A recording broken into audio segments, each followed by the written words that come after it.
From my home in the village to Entebbe International Airport, it takes about 6 to 7 hours by car. My flight was on Friday at around 5:30 p.m. So I decided to leave the village on Monday so I could have about 3 days in the capital city of Uganda, that's Kampala, to prepare myself, pack, rest enough, and all that.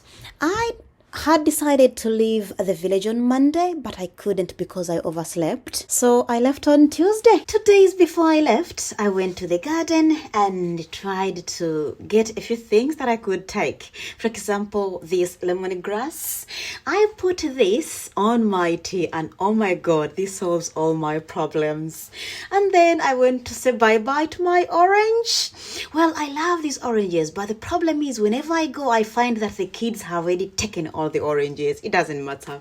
This is rosemary. I got it in full swing and I had to grind it to make powder. I also went to the garden to pick some cassava, sweet potatoes, and then bananas. And then I had to eat my favorite fruit when I'm in Uganda. That's jackfruit. Oh my god, I don't know how many of these I ate, but I tried to eat as many as I could before I left Uganda. So after that, we had our, let me say, final lunch. That was the best lunch that I had before I left. This is matoke. It's like a plantain, but it's a different species. And this is the staple food in Uganda. So when you boil it, it becomes soft, and we use banana leaves to kind of mash it. When everything got ready, we got the food. We have the matoke, yellow, we have the greens on the side, and then we do have some juice around, and then chicken. This is chicken with some soup. It was boiled or steamed in a baby plantain leaves, and then this ground nut sauce with the dried fish in. Oh my god, this is one of my best. After lunch, I just slept until the next day, and that very morning on Tuesday, I left my village. Yeah, I got onto a boda or a motorcycle, and then we left. So here I had really mixed emotions. I was happy, and then sad, and then happy again. I was slightly, not sad, but I was like, oh, I'm going to miss them. But happy at the same time that I had a great holiday. I played with the kids. I went to the garden. I did so many things. I loved my holiday. And here, the road was not really good because at some parts it was really slippery. Here, exactly, yeah, here. We we fell, and those people also fell. This was funny. So we fell and they passed on us like, oh yeah, for us we can go. Oh man, they also fell. Oh my god, that's not the best laugh. But anyway, the road was really poor. It was so slippery. So we got onto our border again and we proceeded with our journey. We had to go to the main road, and as we passed through this area, you can clearly see where the main road is. There you go. That is the main road, and we have to go there. Within a few minutes, we were on the main road, and that's where I caught a taxi to Kampala, the capital of Uganda. I passed via River Katonga, one of the main features on Masaka-Kampala Road, and it took us about 3 hours to arrive. Upon arrival, I rested enough, and in the next 2 days, I tried to do some meetups, go to Nakasero market. Oh my goodness, there I have so many friends who are selling things. So when I go to Nakasero, I normally get free oranges, free mangoes, free jackfruit. So I went there to say bye-bye to all my friends there and my sis there. I enjoyed whatever I enjoyed and packed everything. On Thursday, I was ready to fly the next day on Friday. And on Thursday evening, I decided to take a walk. That's where I landed on this planned kid. So I asked her to drop me to the airport the next day on Friday, and was like, oh no, I have to study and then work. And I was like, come on, that's easy. So this planned kid goes to international schools, and as you all know, in international schools or universities, when you mention mental health, oh dear, they will give you 1 year holiday. So I was like, just draft an email. We did that and we succeeded. So we ended up going to the airport. On Friday, we left home at exactly 1 p.m. Remember, my flight was at 5:30 p.m. We passed via the Northern Bypass. This is the quickest route to the airport that leads you to the airport road or Entebbe road. So here at the toll gate, we paid 5,000, and from here we headed to the airport, which took us about 1.5 hours or 1 hour and 45 minutes. After passing the first checkpoint at the airport, the planned kid brought the camera. Oh, pictures! Left, right, the backwards. Oh my goodness. So I was like, this planned kid thinks I'm a celebrity. Picture after picture. And when we arrived at the airport, oh my God, I was surprised. Okay, pause the other one. Come here to the airport. Just look at this beauty. There is a lot of development that has occurred at this airport, so I'm really happy that this is happening, but I don't know if this belongs to Uganda or it belongs to China. I'm not so sure because I had some things that were not connecting, but overall it's beautiful. I love how the airport looks like. Let's go back to the planned kid. So we reach the airport. She grabs my bags out of the bag and she gets the cart, and oh my God, she's so serious about life. Just look how she's going. I mean, she's behaving like she's the one who is going to fly. Oh my God, this planned kid. I loved her vibe. I loved it. So we entered the airport and then she weighed my suitcases. I had 3 suitcases because I am under Kata Student Club. They allow you to carry 3 suitcases, 23 kgs each when you're leaving Africa to any destination. And here at the airport, I also got a chance to meet Royce after trying to meet for so many times, but had failed. The good thing is we're flying on the same date and at the same time. So after checking in, I waited for him and finally met. It was so lovely to meet you, Royce. I wish you the best. And then after, I boarded a flight to come to Manchester, and that's how I said bye-bye to Uganda. So we arrived at Manchester airport at around 6 a.m. There is something strange about this airport. This is the first airport where I landed and they asked me to pay to use the cart. This is really strange. Wait, if Entebbe International Airport doesn't ask for any penny to use the carts, Manchester asks for money? I'm sorry, but I mean, Manchester is way better than, well, it's not international enough compared to Entebbe, but in terms of the way it's developed, looks way better than Entebbe. I'm just surprised that I was asked to pay. Anyway, after that, I was picked up by Jindulia Segwanga.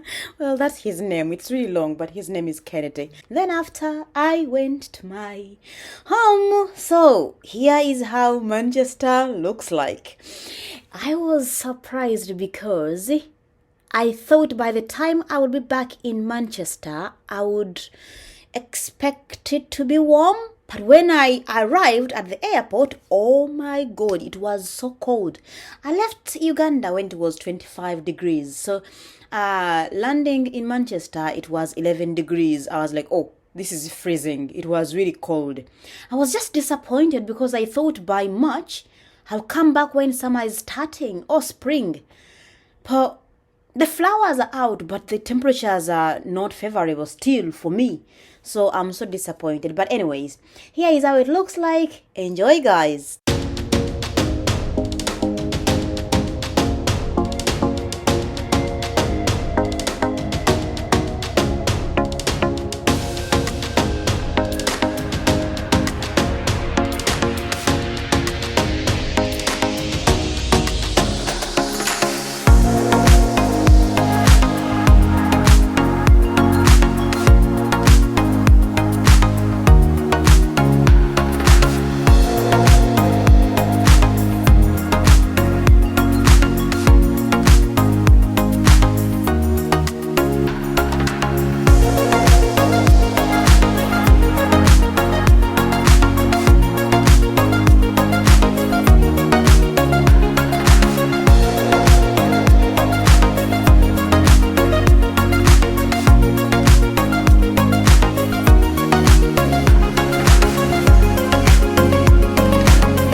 arrived, this is where I stay, guys. Thank you so much for watching. Don't forget to like, share and subscribe. And of course, if there is anything you would like me to talk about in my videos, please mention it in the comment section. From now on, I will go prepare some Ugandan dishes because I brought Ugandan food. Rest enough and be prepared for the week. Bye.